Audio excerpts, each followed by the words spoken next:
নমস্কার বন্ধুরা, welcome back to my channel. তো আজকে স্পেশাল রেসিপি হচ্ছে এঁচোড় চিংড়ি। দারুণ সুস্বাদু এই এঁচোড় চিংড়ি একবার বানালে সত্যি বারবার বানিয়ে খেতে ইচ্ছে করবে। দেখতে যেমন অ্যাট্রাকটিভ, খেতেও কিন্তু দারুণ টেস্টি। তো সম্পূর্ণ ভিডিওটা স্কিপ না করে দেখে নিন। এঁচোড় চিংড়ি বানানোর জন্য আমি এখানে 300 গ্রাম চিংড়ি মাছকে খুব ভালোভাবে খোসা ছাড়িয়ে ধুয়ে নিয়েছিলাম। তারপর এর মধ্যে আমি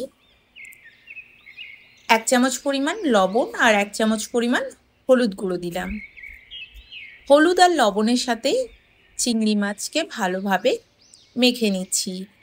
মেখে নেওয়ার পর 10-15 মিনিটের জন্য সাইডে রেখে দেব।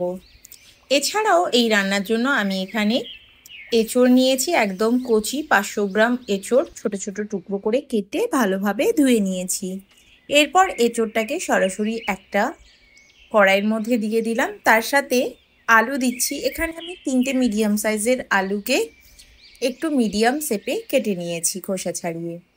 এবার জল দিয়ে তার মধ্যে দিয়ে দিচ্ছি অল্প একটু হলুদ গুঁড়ো আর 1 চামচ পরিমাণ লবণ দিয়ে এঁচোড় আর আলুটাকে মোটামুটি 5-7 মিনিটের জন্য সেদ্ধ করে নেব।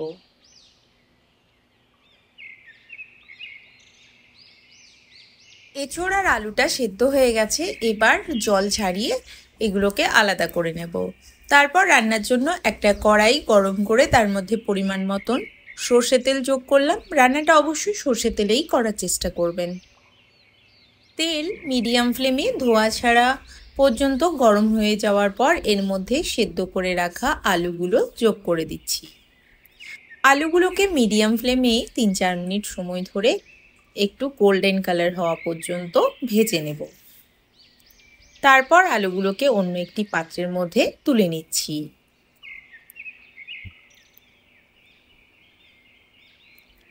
ওই তেলেই ম্যারিনেট করে রাখা চিংড়ি মাছগুলো দিয়ে দিচ্ছি।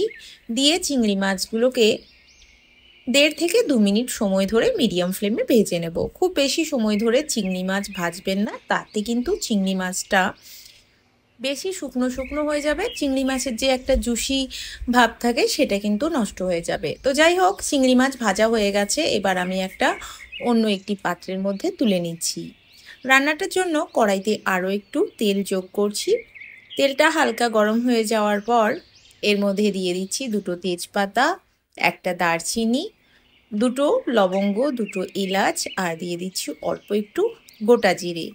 তারই সাথে দিয়ে দেব খুব সামান্য পরিমাণে একটু চিনি। এতে কালারটা খুব ভালো আসে আর টেস্টটাও ব্যালেন্স হয়। ফোড়নগুলো কয়েক সেকেন্ড একটু ভেজে নিচ্ছি। এরপর এর মধ্যে যোগ করে দেব পেঁয়াজ। আমি এখানে 2টো মিডিয়াম সাইজের পেঁয়াজকে সরু সরু ছোট ছোট টুকরো করে কেটে নিয়েছি। পেঁয়াজের সাথে দিয়ে দিলাম অল্প একটু লবণ। এবার পেঁয়াজটা সফট হয়ে যাওয়া পর্যন্ত একটু ভেজে নেব। পেঁয়াজ ভাজার সময় আমি ফ্লেমটা মিডিয়ামেই রেখেছিলাম। দেখুন পেঁয়াজটা খুব সুন্দর সোনালি কালার হয়ে গেছে আর সফটও হয়ে গেছে। এখন এর মধ্যে 1 চামচ আদা রসুন বাটা যোগ করে দিলাম। আদা রসুন দিয়ে পেঁয়াজের সাথে একটু মিশিয়ে নিচ্ছি, খুব বেশি সময় মেশানোর দরকার নেই। এবার এর মধ্যে দিয়ে দেব সামান্য একটু হলুদ গুঁড়ো, দিয়ে দেব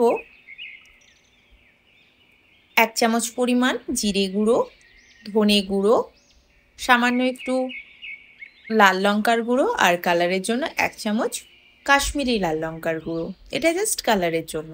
তারই সাথে স্বাদ মতন লবণ যোগ করে দিলাম। এরপর এই গুঁড়ো মশলাগুলো তেলের মধ্যে একটু মিশিয়ে নিচ্ছি পেঁয়াজ রসুনের সাথে।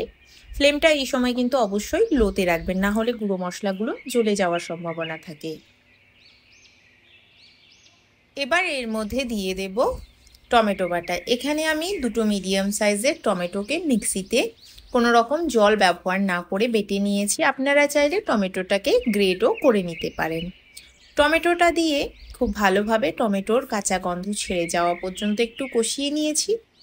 মাঝে আমি আবারও একটু জল যোগ করে মশলাটাকে 3-4 মিনিটের জন্য কষিয়ে নেওয়ার পর এর মধ্যে যখন খুব সুন্দর তেল ছাড়তে শুরু করে দিয়েছে, তারপর সেদ্ধ করে রাখা এঁচোড় আর ভেজে রাখা আলুটা একসাথে যোগ করে দিলাম। দিয়ে খুব ভালোভাবে একটু মিশিয়ে নিচ্ছি। তারই সাথে দিয়ে দিলাম ভেজে রাখা চিংড়ি মাছও।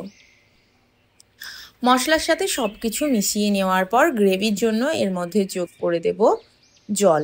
যেমন গ্রেভি রাখতে চান সেই হিসাবে জলটা ব্যবহার করবেন, তবে অত্যাধিক গ্রেভি রাখবেন না, একটু মাখো মাখো করেই রান্নাটা ভালো লাগে সেই হিসাবে জলটা দেবেন। যেহেতু আমাদের এঁচোড় আলু আগে থেকে সেদ্ধ করা আছে, তো বেশিক্ষণ আর রান্নাটা লাগবে না, সেই জন্য একটু অল্পই জলটা ব্যবহার করলাম। সব কিছুটা মিশিয়ে নেওয়ার পর ঢাকনা চাপা দিয়ে আমি মোটামুটি আরও 10 মিনিট রান্না করে নিয়েছি। দেখুন গ্রেভির কালারটা কত সুন্দর এসেছে, ওপর থেকে তেল ভাসতে শুরু করে দিয়েছে, আর গ্রেভির কনসিস্টেন্সিটাও পারফেক্ট, আর তাছাড়া আলু এঁচোড় দুটোই ভালোভাবে সেদ্ধ হয়ে গেছে। এই সময় এর মধ্যে 1 চামচ পরিমাণ ঘি যোগ করলাম, আর অল্প একটু গরম মশলা গুঁড়ো দিয়ে দিলাম, আর যদি পারেন অল্প ভাজা মশলাও যোগ করতে পারেন, তাতে টেস্টটা আরও ভালোবাসে। সব কিছুটা ভালোভাবে মিশিয়ে নেওয়ার পর ফ্লেমটা বন্ধ করে কিছুক্ষণ ঢাকনা চাপা দিয়ে রাখতে হবে, তারপর গরম গরম ভাতে পরিবেশন করবেন। এটা সত্যি খেতে দুর্দান্ত হয়ে থাকে। একবার অবশ্যই রেসিপিটা ট্রাই করবেন, আশা করছি আপনাদেরও ভীষণ ভালো লাগবে। তো আজকের রেসিপি কেমন লাগলো কমেন্ট করে অবশ্যই জানাবেন। ভালো লাগলে ভিডিওটাকে লাইক কমেন্ট শেয়ার আর চ্যানেলটাকে সাবস্ক্রাইব করে পাশে থাকা বেল আইকনটা দাবাতে ভুলবেন না। Thank you for watching.